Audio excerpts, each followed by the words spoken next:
I was told by my NGO that I would get a mentor that would teach me things like budgeting, how to shop, how to find a house.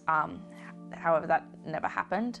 So I was feeling a little bit nervous and a little bit unprepared, but knowing that I had my foster family to fall back on meant that I was a little bit less nervous.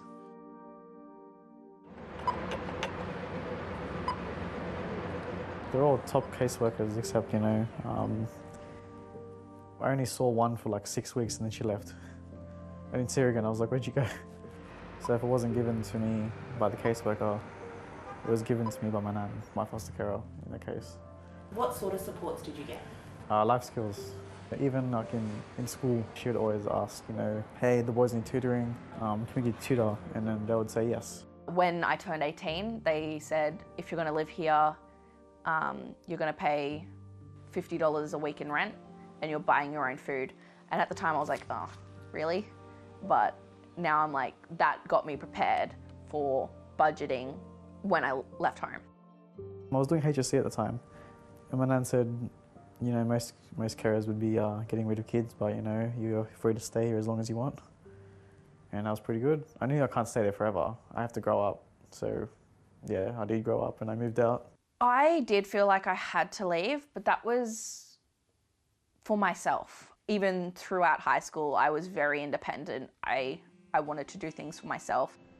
The financial plan, you start planning that as you get close to leaving care. I believe mine started when I was 17, and it was just a series of meetings to sort of get a feel of what you're going to do when you leave care. I got my financial plan the day after I turned 18. Unfortunately, not a lot of young people get that.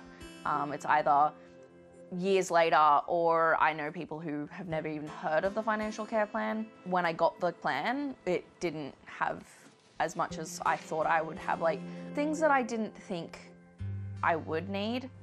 When I got my first job, I felt like moving out, but I was like, oh, I'm kind of lucky, so I'm not going to go. But then she said, like, your brother's moving out, you can move out too. You've both got support.